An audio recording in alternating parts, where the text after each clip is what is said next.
Welcome to my channel. Please subscribe. ఈ తేదీల్లో పుట్టినవారికి జీవితంలో వృద్ధాప్యం ఆలస్యంగా వస్తుందట. వేద జ్యోతిష శాస్త్రం ప్రకారం వ్యక్తి పుట్టిన తర్వాత గ్రహాలు, నక్షత్రాలు వ్యక్తి జీవితాన్ని ప్రభావితం చేస్తాయి. కానీ ఈ గ్రహం, నక్షత్రం లేదా రాశి మాత్రమే కాదు, పుట్టిన తేదీ కూడా ఒక వ్యక్తి జీవితంలోని అన్ని రంగాలను ప్రభావితం చేస్తుంది. న్యూమరాలజీ ద్వారా ఒక వ్యక్తి పుట్టిన తేదీని నిర్ధారించవచ్చు. అతని జీవితంలోని వివిధ అంశాలు, భవిష్యత్ సంఘటనల గురించి కూడా ఒక ఆలోచన పొందవచ్చు. న్యూమరాలజీ ప్రకారం 6, 15 లేదా 24 తేదీలలో జన్మించిన వారికి కొన్ని లక్షణాలు ఉంటాయి. ఈ తేదీన జన్మించిన వారి స్వభావం, భవిష్యత్తు గురించి తెలుసుకోండి. పుట్టిన తేదీ మొత్తం ఫలితం ఆ వ్యక్తి ప్రమాణం అని గమనించాలి.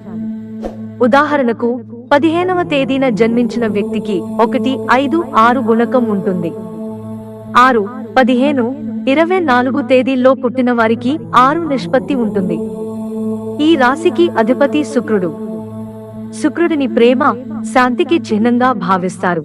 ఈ సంఖ్య క్రింద జన్మించిన వ్యక్తులు ప్రదర్శనలో అందంగా ఉంటారు, చాలా ప్రభావవంతమైన వారు. ఈ స్థానికుల వృద్ధాప్యం ఆలస్యంగా వ్యక్తమవుతుంది. ఈ తేదీలో జన్మించిన వ్యక్తులు కళా ప్రేమికులు. 6 రాడిక్స్ వచ్చే వ్యక్తులు కళ, ఆభరణాలు, వస్త్రాల వ్యాపారం ద్వారా లాభం, ప్రయోజనం పొందవచ్చు. ఇది కాకుండా సినిమాలు, నాటకాలు, ప్రయాణం, బంగారం, వెండి మొదలైన వాటికి సంబంధించిన పనులు, రెస్టారెంట్, హోటల్ వ్యాపారం కూడా వారికి లాభదాయకంగా నిరూపించబడతాయి. ఈ సంఖ్యలో పుట్టిన కొంతమంది చాలా ఉత్సాహంగా ఉంటారు. వారు రెండవ ఆలోచన లేకుండా వ్యతిరేక లింగానికి చెందిన ఏ స్థానికుడి పట్ల ఆకర్షితులవుతారు. ఏ పరిస్థితిలోనైనా ఆ జాతకాన్ని లేదా జాతిని స్వీకరించడానికి ప్రయత్నిస్తారు. ఈ స్వభావం వల్ల కుటుంబ, సామాజిక జీవితంలో చాలాసార్లు చెడ్డ పేరు తెచ్చుకోవాల్సి వస్తుంది. న్యూమరాలజీ జ్యోతిష్యం ప్రకారం ఈ స్థానికుల ఆర్థిక పరిస్థితి ఎప్పుడూ ఒకేలా ఉండదు. ఈ సంఖ్య వారు తమ ఆదాయానికి మించి ఖర్చు చేస్తారు. కానీ ఇది కాకుండా వారు ప్రయత్నాలు చేయడం ద్వారా డబ్బు సంపాదించగలుగుతారు. వారు అన్ని రకాల సుఖాలు మరియు విలాసవంతమైన జీవితాలను కలిగి ఉంటారు. ఈ స్థానికుల కుటుంబ జీవితాన్ని మనం అంచనా వేస్తే వివిధ కారణాల వల్ల వారి సోదర సోదరీమణులు లేదా బంధువులతో విభేదాలు ఉన్నట్లు చూడవచ్చు.